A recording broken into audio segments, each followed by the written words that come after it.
P T I کو بلے کا انتخابی نشان ملے گا یا نہیں، فیصلہ آج متوقع۔ انٹر پارٹی الیکشن درست ثابت ہوئے تو ٹھیک، ورنہ پی ٹی آئی کو نتائج بھگتنا ہوں گے۔ پارٹی انتخابات ممبرز کو چیلنج کرنا چاہیے تھا، الیکشن کمیشن کو نہیں، جسٹس قاضی فائز نے واضح کر دیا۔ پی ٹی آئی کے انتخابی نشان بلے سے متعلق الیکشن کمیشن کی اپیل پر دوران سماعت ریمارکس دیے۔ پشاور ہائی کورٹ کے فیصلے میں سکم ہے، لگتا ہے پی ٹی آئی نے خود اپنے پاؤں پر کلہاڑی ماری۔ الیکشن کمیشن آئینی ادارہ ہے، مداخلت نہیں کر سکتے۔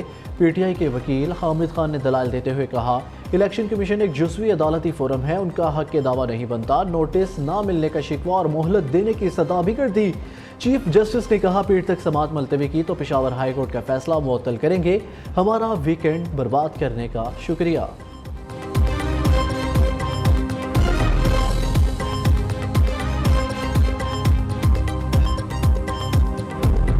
آپ اتنے عرصے سے پی ٹی آئی کو تنگ کیوں کر رہے ہیں؟ پی ٹی آئی شاید مجھے تنگ کر رہی ہے سر، میں تو اپنا حق کی خاطر لڑ رہا ہوں۔ آپ خود کھڑے ہوئے ہیں یا آپ کے پیچھے کوئی کھڑا ہوا ہے؟ خود ہی کھڑے ہیں جی 2014 سے۔ اچھا، اور اس میں آپ نے یہ سوال پوچھا ہے تو میں اجازت لے ہمارے کے ذہن میں جو بات ہوتی میں تو کہہ دیتا ہوں۔ چیف جسٹس کی پی ٹی آئی رہنما نیاز اللہ نیازی کی سرزنش، آپ آج وکیل نہیں پارٹی ہیں، بیٹھ جائیں۔ پارٹی الیکشن کمیشن کی تقرری کی دستاویز کہاں ہیں؟ لاہور ہائی کورٹ میں درخواست زیر التوا رکھ کے پشاور کیسے پہنچ گئے؟ الیکشن کمیشن کے فیصلے کو چیلنج بھی کیا اور الیکشن بھی کرا دیا، یہ کیا منطق ہے؟ چیف جسٹس کا حامد خان سے استفسار۔ جسٹس مسرت ہلالی نے کہا، چھوٹے سے گمنام گاؤں میں انتخابات کیوں کرائے؟ پی ٹی آئی وکیل حامد خان نے جواب دیا، عدالت باضابطہ نوٹس جاری کرتی تو آج دستاویزات بھی لے آتے۔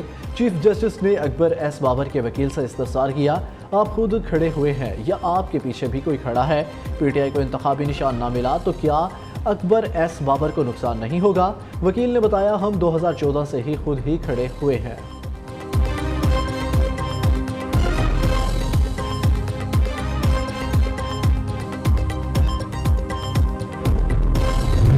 بلہ پاکستان کی عوام کی امنگوں کی ترجمان ہے۔ یہ ایک پولیٹیکل پروسیس جو ہمارا آئینی طریقہ کار ہے۔ جمہوریت جو اس ملک کا مقدر ہے، جو اس ملک کا آئینی تقاضا ہے، اس کے لیے لازم ہے کہ ہر پولیٹیکل پارٹی کے پاس اس کا نشان ہو۔ ہم نے بہترین الیکشن کروائے تھے، 175 پولیٹیکل پارٹی میں کسی نے ایسے الیکشن نہیں کروائے، کبھی بھی نہیں کروائے جس طرح پاکستان تحریک انصاف نے کروائے تھے۔ لیکن الیکشن کمیشن کے پاس دو چشمے ہیں، ایک وہ جس چشمہ لگا کر کے 175 پارٹیز کو دیکھا جاتا ہے، اور دوسرا وہ جس سے پی ٹی آئی کے الیکشن کو دیکھا گیا ہے۔ پی ٹی آئی کو بلے کا نشان نہ ملا تو دنیا الیکشن تسلیم نہیں کرے گی، بیرسٹر گوہر خان کا دعویٰ۔ الیکشن کمیشن کے پاس دو چشمے، ایک چشمے سے 175 پارٹیوں اور دوسرے سے پی ٹی آئی کو دیکھا جاتا ہے۔ جمہوریت کا آئینی تقاضا ہے ہر سیاسی جماعت کا انتخابی نشان ہو۔ بدترین حالات میں صاف شفاف انٹرا پارٹی الیکشن کرائے۔ سپریم کورٹ جمہوریت کو ڈی ریل نہیں کرے گی، امید ہے عدالت بلے کے انتخابی نشان کو بحال رکھے گی۔ چیئرمین پی ٹی آئی کی میڈیا سے گفتگو، اکبر ایس بابر نے رد عمل دیتے ہوئے کہا، سچائی سامنے آ ہی جاتی ہے۔ پی ٹی آئی کا بانی رکن ہوں جسے آج تسلیم کیا گیا، تحریک انصاف کو ایک ادارہ بنانے کی جنگ لڑ رہا ہوں۔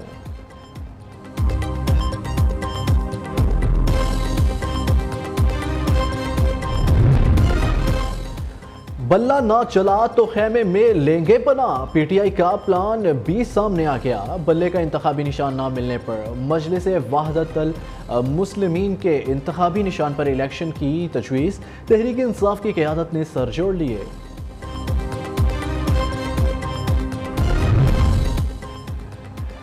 انٹرا پارٹی الیکشن نہ کرانے پر 13 جماعتیں ڈی لسٹ، 2 کو انتخابی نشان الاٹ۔ الیکشن کمیشن نے سنی تحریک پاکستان برابری پارٹی اور نظام مصطفیٰ پارٹی کو بھی ڈی لسٹ کر دیا۔ الیکشن کمیشن نے جمعیت علماء پاکستان کی انٹرا پارٹی تفصیلات قبول کر لی اور جے یو آئی کو انتخابی نشان جاری کر دیا۔ الیکشن کمیشن نے اپنے فیصلے میں 13 جماعتوں کو ڈی لسٹ کرتے ہوئے کہا، سیاسی جماعتوں کا رویہ غیر سنجیدہ تھا۔ مسلم لیگ نون اور استحکام پاکستان پارٹی میں سیٹ ایڈجسٹمنٹ ہو گئی، قومی اسمبلی کی 6، صوبائی اسمبلی کے 11 حلقوں میں معاملات طے۔ این54 ٹیکسلا سے غلام سرور خان کی سیٹ پر، این اے 117 شاہدرہ لاہور سے علیم خان کی سیٹ، NA-128 لاہور سے اون چودھری کی سیٹ پر مسلم لیگ نون کی سیٹ ایڈجسٹمنٹ ہوئی۔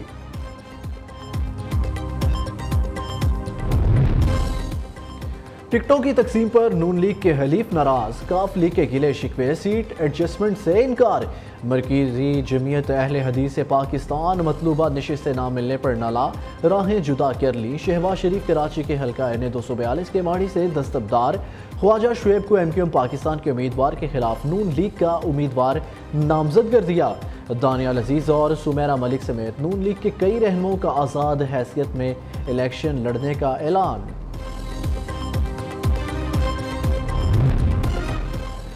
مسلم لیگ نون نے لاہور سے اہم حلقوں کی ٹکٹس جاری کر دی۔ ایاز صادق کو NA-120 کی ٹکٹ جاری، شیخ رحیل اصغر NA-121 سے میدان میں اتریں گے۔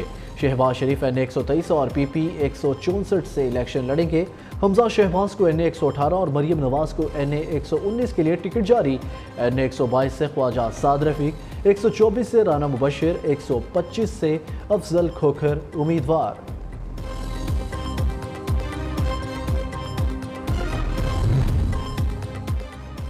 تحریک انصاف نے الیکشن بساط پر اپنے پتے شو کر دیے۔ قومی اسمبلی کے لیے امیدواروں کی فہرست جاری، متعدد وکلاء بھی میدان میں، کچھ حلقوں کے ٹکٹ تاحال پینڈنگ۔ NA-10 سے بیرسٹر گوہر، 40 سے شیر افضل مروت، NA-4 سے مراد سعید یا کمال خان ایڈوکیٹ ہوں گے امیدوار۔ 19 سے اسد کیسر، 23 سے علی محمد خان، 35 سے شہریار افریدی، NA-44 سے علی امین گنڈا پور امیدوار۔ لاہور کے 14 قومی اسمبلی کے حلقوں میں سے 10 امیدواروں کا اعلان کر دیا۔ NA-130 پر یاسمین راشد نواز شریف کے مد مقابل ہوں گی۔ PTI نے NA-56 راولپنڈی پر شیخ رشید کے مقابلے میں شہریار ریاض کو میدان میں اتار دیا۔ کراچی کی قومی اور صوبائی اسمبلیوں کے لیے بھی پارٹی ٹکٹس جاری کر دی۔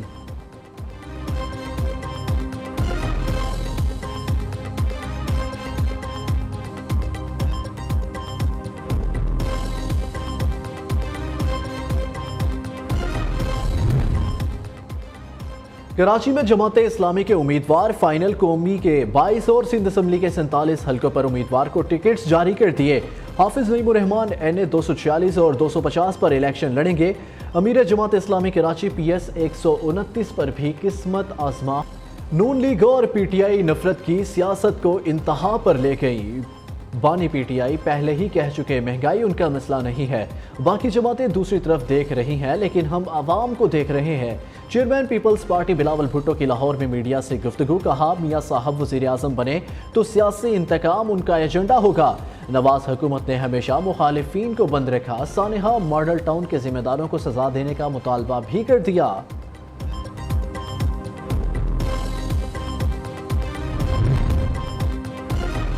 PTI کے حامیوں کو مولانا فضل الرحمان پر جملے کسنا مہنگا پڑ گیا۔ اسلام آباد ایئرپورٹ پر JUI کے کارکنوں نے دھر لیا، کھلاڑیوں کو بدتمیزی پر خوب مارا پیٹا، ASF کے حکام نے بیچ بچاؤ کرایا۔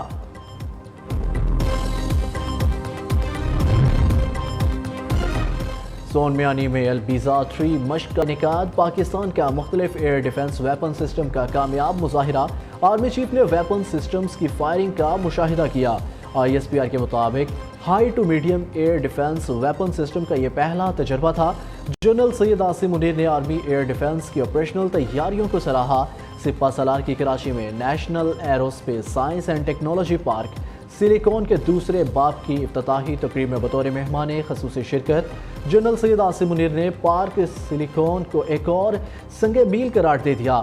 آرمی چیف نے کور ہیڈ کوارٹرز کراچی کا بھی دورہ کیا، آپریشنل تیاریوں اور تربیتی امور پر بریفنگ دی گئی۔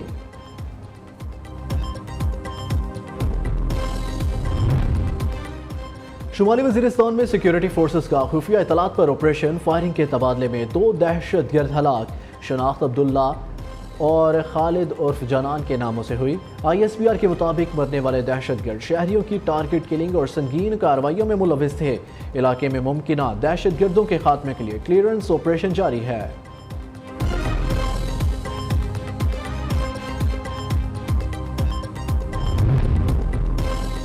کراچی میں آگ نے ہستہ بستہ گھر اجاڑ دیا، بلدیہ گلشن غازی کے گھر میں آتش زدگی، 2 کمسن بھائی اور رشتہ دار جاں بحق، خاتون زخمی، طبی امداد کے لیے اسپتال منتقل، فائر بریگیڈ کے عملے نے آگ پر قابو پا لیا۔